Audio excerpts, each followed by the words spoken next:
Hello, I'm Lynn Delaney, author of Infertile Robin, a spiritual journey of pregnancy loss, hope, and healing. Today I wanted to talk a little bit about the experience of having a dying baby in your womb. It is not an easy subject to talk about, but so many women have gone through this, and I feel it's an important subject to express and to find a path to healing for. I know that many of you going through this others around you probably had no idea what you were going through. I want you to know that you're not alone, and as much as it was such a horrifying experience, that you can find a path to healing and you will move forward. And I wanted to read a couple of excerpts from my book which demonstrate that kind of situation where I was pregnant and I was told that my baby was going to die. It's like an out-of-body experience. So I will be reading a couple of those excerpts today from my book. Regrettably, there were many times when I had a dying baby in my womb. Too many times, in fact. And it was very difficult for me. I was trying to live my life, going out to the store, going to parties, seeing people, seeing clients, doing my work. And the whole time I was out doing my things, I had this tremendously heavy weight pushing down on my soul. It was as if I could be crushed at any moment. It was just really hard. The strangest part of it all is that nobody around me really knew the torment and grief that I was feeling inside, because I put a smile on my face as if nothing was happening. Like a normal day. But the reality was, there was a storm raging within my soul, and I was trapped within my body. I call it the storm before the storm, because you really go through two storms. The first one is having the baby die in your womb, and the second is having the baby being released from your body, which is the most heart-wrenching part. I mean, it's all heart-wrenching. And that's a whole other bombardment of emotional and physical torment. And I will talk about that in a later video. Okay, so right now I'd like to read a few excerpts from my book, Infertile Robin, that reflect the theme of what I've been talking about. This first excerpt is from chapter 7, called Becoming the Infertile Robin. And this was my second pregnancy. Okay. At that point, a nice ultrasound technician led me away to the room where the machine was located. She put jelly on my stomach and started to move the wand around. I could see an image. There she is, I thought to myself. The technician pointed out the heartbeat on the screen. I could also hear it through the machine, and its rhythm was steady and strong. For a moment, I let that pulse of life ring in my ears. It was the sound of a new being, of my child. It was real. It was alive. But soon my own heart started to pound. I was overcome by a strange feeling that something was wrong. I had an urge to jump off the exam table before anyone could tell me anything bad. The technician printed out an image of the fetus and gave it to me. I held the precious image of my baby in my hand as I waited to see the midwife again to discuss the health of the fetus. The midwife ushered me and my mom into another room where we sat down. Then the midwife slowly and methodically started to talk. The words seemed to come out of her mouth in slow motion, as she told us that the fetus's size was too small for 9 weeks, and the heartbeat was too slow. My throat started to constrict. My breath snagged in my throat. She said that the baby would probably not make it, and that it may take up to 4 weeks for it to die and to be released from my body. In shock and despair, I stood up. I thanked her for her time and then started to break down in tears. She held me as I sobbed. She reassured me by saying that having multiple miscarriages was normal for any woman, for many women. I could hear the words, but they had no meaning for me at the time. I just felt emptiness. The drive back home felt like a blur. I might as well have been driving into another dimension. I was numb, angry, and sad. But I did not want to break down emotionally until I get back to the privacy of my own home. On the way home, we stopped at a grocery store to pick up some food.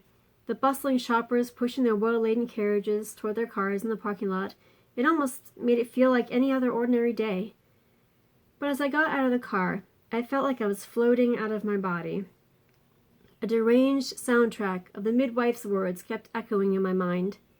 The heartbeat is too slow, slow, slow. And the baby is going to die, die. And it could take weeks, weeks, weeks. I just wanted all those words to disappear along with the truth behind them. But I held in my welling emotions as I walked through the aisles in a haze. As I gathered food, I noticed that some of the people I passed in the aisles were looking at me. I wondered if they could see the pain in my face and tell that I was going through hell. I thought it was strange that they probably had no idea what was going on with me, except that I was having a difficult day. A part of me wanted to tell everyone in the store my whole plight, just to get it out in the open. My own silent suffering suddenly made me acutely aware that none of us really knows what other people are going through. It was a good reminder to feel compassion and to send prayers of peace to those around me, wherever I am. The second excerpt is from chapter 13 called A Gift of Pregnancy. And it was my last pregnancy. And so here we go. If all was right, I should have been about 2 months pregnant. It was time for an ultrasound to take the first peek at my baby. At this point, I had yet another OBGYN doctor lined up. She was very young and nice. A technician administered the internal ultrasound, which was, again, uncomfortable. I could tell by the picture on the screen and the look on her face that the images were not good. After the test was done, she said the doctor would call me later with the results. As we walked out of the hospital, my heart sank and my faith was completely shattered. I felt so deflated and defeated. I knew that Josh was sad too, but neither of us had the energy to talk much. We just looked at each other with tears in our eyes, hugged, and then went to our separate cars. He went back to work, and I went home. I received a phone call on the way home from the new doctor, who told me that the ultrasound did not pick up a heartbeat, and that the fetus was too small for the 8th week of pregnancy. I was not sure if I was breathing at that moment. My attention then came back to my doctor's voice as she told me to get more blood work done to see what my hormones were doing. Despite my numb state, I felt a flicker of anger at having to get more blood work. I was so sick of getting poked, I could just scream. I just wanted a healthy pregnancy. I slumped around for the rest of the day. I was too dazed to function. I wouldn't have cared if I had just faded away. When Josh got home from work, we had an unusually quiet dinner. The next day, I went to the lab and got my blood drawn. My OBGYN ordered another ultrasound 9 days later to double-check that the fetus indeed had no heartbeat. For some deranged reason, this gave me a glimmer of hope, even though I knew in my heart that this little one was not going to make it either. Sure enough, the second ultrasound confirmed what the first one had showed. There was no pulse of life. With my little spark of optimism now gone, I felt so sad and so strange to once again have the beginning of a baby inside of me, yet one that would never be born into this world as our living and breathing child. That night, Josh and I went to my brother and sister-in-law's baby shower. I don't know how I ever attended that party, given the mental state I was in. My sister-in-law looked wonderful in her almost full-term pregnancy state of 7 months. There were a couple of other women there too, who were showing big baby bumps. I felt trapped in my own silent suffering, surrounded by women with healthy babies in their bellies, while I had a dying one in mine. I was screaming on the inside because of the agony I felt, but I kept a smile on my face for the friends and family who had gathered for the happy occasion. I was exhausted by the socializing, and I was so glad when it was time to go home. Going through something like this can create wounds that are so deep in the soul. It's important for you to be able to process what you went through so you can fully heal on all levels of your body, mind, and spirit. I feel like talking to someone like a mental health counselor or someone who specializes in pregnancy loss is a great way to help you to find healing. I know I needed a lot of support through talking it out, through getting acupuncture treatments, energy work, doing my own inner work through meditation and prayer, talking to God, my angels, spirit guides, and even my babies in spirit. I needed to process as much as I could. And eventually the raw, charged emotions surrounding the trauma of having a baby die in your womb started to lift. And I was able to see the light of day again. You know, I was lighter in my soul, and I could move forward in life step by step. Here is a little hug for your soul. Dear courageous, beautiful soul, you have been through so much, and yet you go on.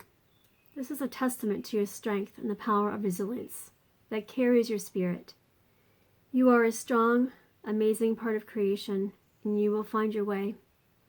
May you be blessed with the spirit of motherhood, knowing that you are already a cosmic mother of the heart. May peace, love, and healing fill your heart and soul.